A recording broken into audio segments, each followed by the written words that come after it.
Halo, kembali lagi bersama saya Abdillah Muharram. Nah, pada kesempatan kali ini, apa sih kira-kira video yang akan saya buat? Penasaran? Ikuti videonya. Video kali ini yaitu video yang diajukan untuk ujian akhir semester, yakni mata kuliah Tafsir Ayat Hukum yang diampu oleh Dr. Aam Abdus Salam MPD dan Cucu Seraman STHI MA.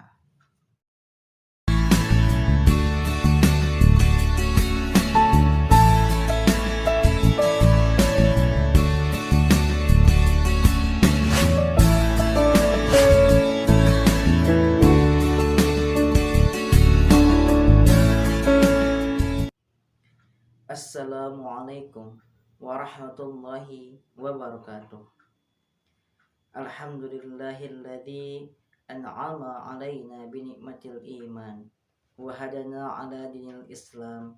Asyhadu an la ilaha illallah wahdahu la syarikalah al-malikul haqqul mubin wa asyhadu anna sayyidana Muhammadan abduhu wa rasuluhu al-mab'uts rahmatan lil alamin. Allahumma sholli wa sallim wa barik ala sayyidina Muhammadin wa ala alihi wa sahbihi azma'in. Qala Allah ta'ala fil Qur'anil Karim, a'udzu billahi minasy syaithanir rajim. Bismillahirrahmanirrahim. Ya ayyuhalladzina amanu idza nudiya lis-salati min yaumil jum'ati fas'au ila dzikrillahi wa dzarul bai'. Dzalikum khairul lakum in kuntum ta'lamun. Rabbi shrah li sadri wa yassir li amri wahlul 'uqdatam min lisani yafqahu qawli. Amma ba'du. Puji serta syukur marilah kita panjatkan kehadirat Ilahi Rabbi, yakni Sang Pemberi Rezeki, Allah Azza wa Jalla. Sholawat beserta salam semoga tercurah limpahkan terhadap insan yang mulia, yakni Habibana wa Nabiyana Muhammad Sallallahu Alaihi Wasallam.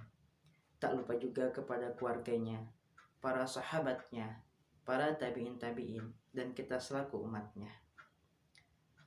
Pada kesempatan ini, tema yang akan saya sampaikan adalah keutamaan ibadah sholat Jumat. Ikhwatul iman rahimakumullah. Sholat adalah salah satu kewajiban yang harus dikerjakan. Ini perintah dari Allah Subhanahu wa Ta'ala kepada hambanya. Sholat merupakan poin kedua dari rukun Islam yang sangat ditekankan atau menjadi salah satu ibadah yang paling utama setelah dua kalimat syahadat.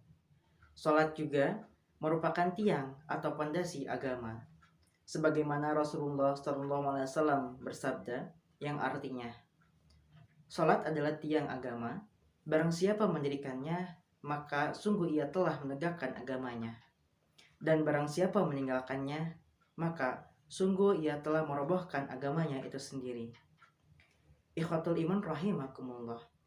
Islam diibaratkan sebagai sebuah bangunan yang harus memiliki tiang penyangga atau pondasi. Tujuannya agar suatu bangunan tersebut tetap kokoh dan tidak mudah roboh. Begitu juga dengan iman kita, agama kita. Apabila di dalamnya tidak dihiasi dengan melaksanakan ibadah sholat, maka iman dan keagamaan kita tentu akan roboh. Roboh di sini adalah kita dapat mudah dipengaruhi oleh orang lain, mudah ditipu oleh orang lain, dan kehidupan kita tentunya tidak akan terukur dan terarah. Sebagaimana orang-orang yang mempunyai keimanan dan keagamaannya yang dipegang secara teguh, secara kuat. Selaku umat Islam, kita senantiasa memerhatikan situasi dan kondisi manusia di zaman sekarang. Khususnya di era globalisasi ini, banyak membawa perubahan, yakni dalam sikap dan perilaku seseorang. Ikhwatul iman rahimakumullah. Tidak sedikit manusia di zaman sekarang mampu meninggalkan sholat karena beberapa kegiatan yang dilakukannya, seperti berbisnis, berniaga, ataupun hal yang lainnya. Terlebih pada pelaksanaan sholat Jumat, mereka senantiasa dapat meninggalkannya karena beberapa kegiatan yang ia lakukannya.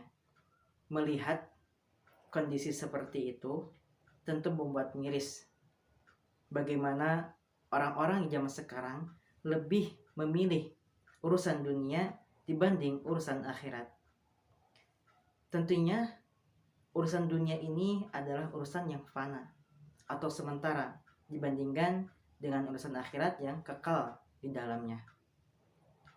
Allah Subhanahu wa taala telah menjelaskan dalam Quran surat Al-Jum'ah mengenai kewajiban dan perintah untuk menunaikan ibadah salat Jumat. Ikhwatul iman rahimakumullah. Salat Jumat ini tidak seperti salat duhur sebagaimana yang dipahami oleh sebagian manusia. Akan tetapi, salat Jumat ini adalah salat yang dikerjakan pada waktu hari Jumat dan masuk waktu zuhur, yang mana di dalamnya terdiri dari 2 rakaat dan terdapat khutbah singkat. Salat Jumat ini diwajibkan bagi kaum muslimin yang sudah balik, berakal sehat, dan kondisinya sehat, tidak sakit. Akan tetapi tidak diwajibkan bagi kaum perempuan untuk melaksanakan ibadah salat Jumat, tetapi mereka melaksanakan ibadah salat zuhur di rumahnya sendiri. Allah Subhanahu wa taala telah berfirman dalam Quran surat Al-Jum'ah ayat 9. A'udzu billahi minasyaitonir rajim. Bismillahirrahmanirrahim.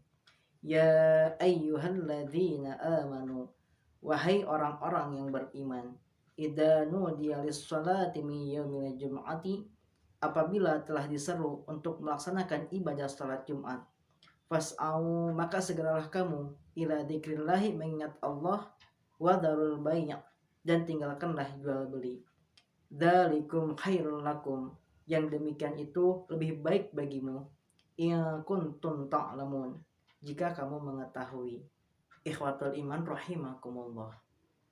Ayat ini diturunkan untuk menegaskan bahwa nikmat yang diberikan Allah itu lebih baik daripada keramaian dan perniagaan. Ayat ini juga melarang melakukan aktivitas yang bersifat duniawi, seperti halnya berniaga, sekolah, bekerja, dan berliburan. Ayat ini juga menjelaskan bahwasannya apapun yang berasal dari sisi Allah itu sudah pasti jauh lebih baik dari segala macam perkara-perkara di dunia. Hal-hal yang mereka kira baik belum tentu baik, sedangkan yang berkaitan dengan Allah Subhanahu wa taala sudah dapat dipastikan kebaikannya. Maka dari itu, seluruh umat manusia di muka bumi ini diperintahkan untuk mendahulukan sholat Jumat dan mengakhirkan perkara-perkara dunia, tetapi tidak meninggalkannya. Dengan kata lain, memerintahkan manusia untuk menjaga keseimbangan di antara keduanya, yakni urusan dunia dan urusan akhirat. Menurut pendapat mufassir, yakni Dr. Fadil Ilahi, dalam kitabnya, ia mengemukakan bahwasanya tawakal itu bukan berarti meninggalkan usaha. Justru seorang muslim itu dianjurkan untuk berusaha dan bekerja secara sungguh-sungguh. Hanya saja ia tidak boleh bersandar pada usahanya itu sendiri, tetapi ia harus berkeyakinan bahwasanya segala urusan itu di tangan Allah Subhanahu wa taala, dan hasilnya pun merupakan keputusan dari Allah, dan rezekinya pun yang datang itu atas kehendak Allah semata. Ikhwatul iman rahimakumullah. Dalam ayat selanjutnya dijelaskan, Bismillahirrahmanirrahim. Fa idza qudiyatis sholatu, apabila salat telah dilaksanakan, fantashiru fil ardi, maka bertebaranlah kamu di bumi, wabtagu min fadlillah, carilah karunia Allah, wazkurullaha katsiran, dan ingatlah Allah sebanyak-banyaknya, la'allakum tuflihun, agar kamu beruntung. Pada ayat 10 ini Allah menerangkan bahwa setelah selesai melakukan sholat Jumat, umat Islam boleh bertebaran di muka bumi ini untuk melaksanakan urusan duniawi dan berusaha mencari rezeki yang halal sesudah menunaikan yang bermanfaat untuk akhirat. Hendaklah mengingat Allah sebanyak-banyaknya dalam mengerjakan usahanya dengan menghindarkan diri dari kecurangan, penyelewengan, dan lain-lainnya. Sehingga memang betul ketika kita telah melaksanakan urusan akhirat, maka kita juga dianjurkan kembali untuk melaksanakan urusan dunia. Dan pada ayat selanjutnya Allah Subhanahu wa taala pun berfirman, Bismillahirrahmanirrahim. Wa idza ra'aw tijaratan, dan apabila mereka melihat perdagangan, aulahwan atau permainan, infaddu ilaiha, mereka segera menuju kepadanya, wataraku kaqaima, dan mereka tinggalkan engkau sedang berdiri atau berkhutbah. Qul, katakanlah, ma indallahi, apa yang ada di sisi Allah, khairun, lebih baik, minal lahwi, daripada permainan, wa minat tijarah, dan perdagangan.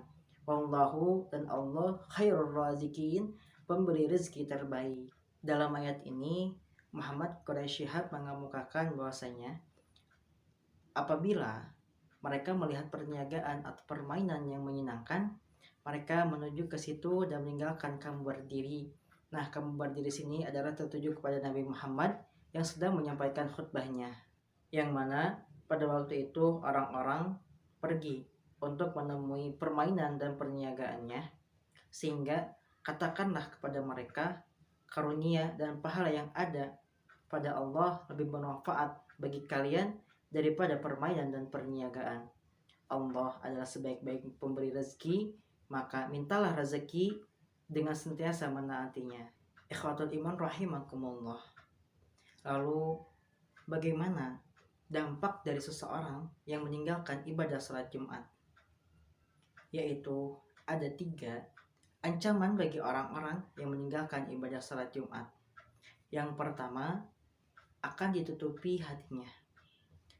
Nabi SAW bersabda, barang siapa yang meninggalkan ibadah salat Jumat 3 kali tanpa ada uzur ataupun alasan, maka Allah Subhanahu wa taala akan menutup hatinya. Ancaman yang kedua, yakni dicatat sebagai orang munafik. Nabi SAW bersabda, barang siapa meninggalkan 3 salat Jumat tanpa uzur, maka dicatatlah ia sebagai orang munafik. Para ulama pun mengatakan bahwa orang yang berturut-turut meninggalkan salat Jumat akan sulit menerima kebaikan dan akan dibiarkan menjadi orang yang lalai. Na'udzubillah min dzalik.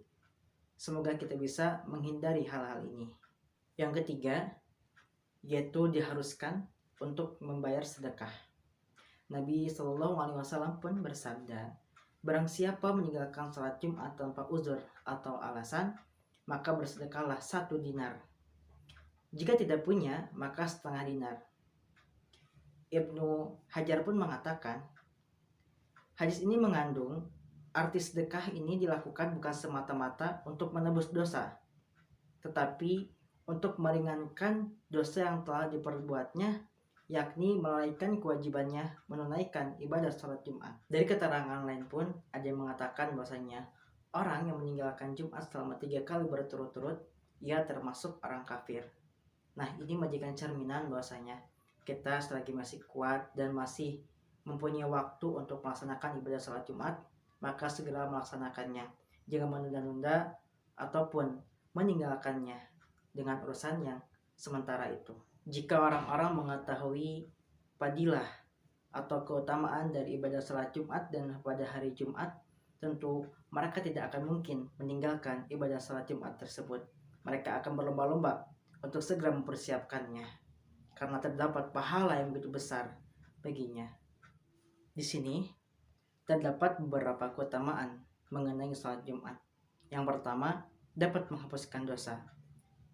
Dari Abu Hurairah radhiyallahu an, ia berkata bahwa Rasulullah SAW bersabda, as-salatul khamsu, di antara salat 5 waktu, wal jum'atu ilal jum'ati, di antara Jumat yang satu dan Jumat berikutnya, kafaratun, itu dapat menjadi penghapus dosa. 5 bainahunna, di antara keduanya, malam tuksyal kabairu, selama tidak melakukan dosa besar. Nah, di sini sangat jelas gitu bahwasanya ketika kita mempersiapkan diri menyambutnya dengan baik, maka dari Jumat yang satu sampai Jumat berikutnya itu akan menjadikan kita sebagai kafarat atau penghapus dosa. Yang kedua, jika kita bersegera diri untuk siap-siap melaksanakan sholat Jumat, maka kita akan mendapatkan pahala yang besar. Sebagaimana Rasulullah SAW bersabda, pada hari Jumat, di setiap masjid ada beberapa malaikat yang mencatat satu persatu orang yang hadir untuk melaksanakan ibadah salat Jumat sesuai dengan kualitas kedudukannya. Apabila imam datang atau telah naik mimbar, maka malaikat itu pun menutup lembaran tersebut dan bersiap-siap untuk mendengarkan khutbah salat Jumat.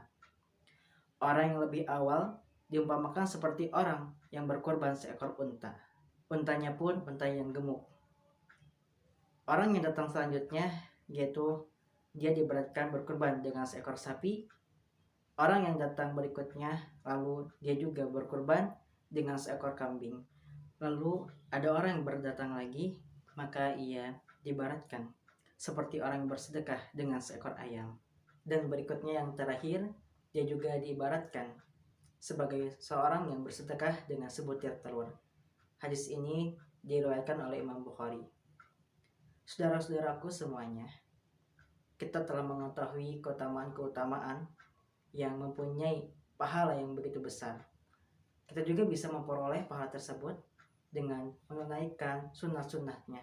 Seperti ketika kita mau pergi ke masjid untuk melaksanakan ibadah salat Jumat, maka kita senantiasa mandi terlebih dahulu, memakai wangi-wangian, menggunting kuku, dan mengamalkan sunnah-sunnah yang lainnya.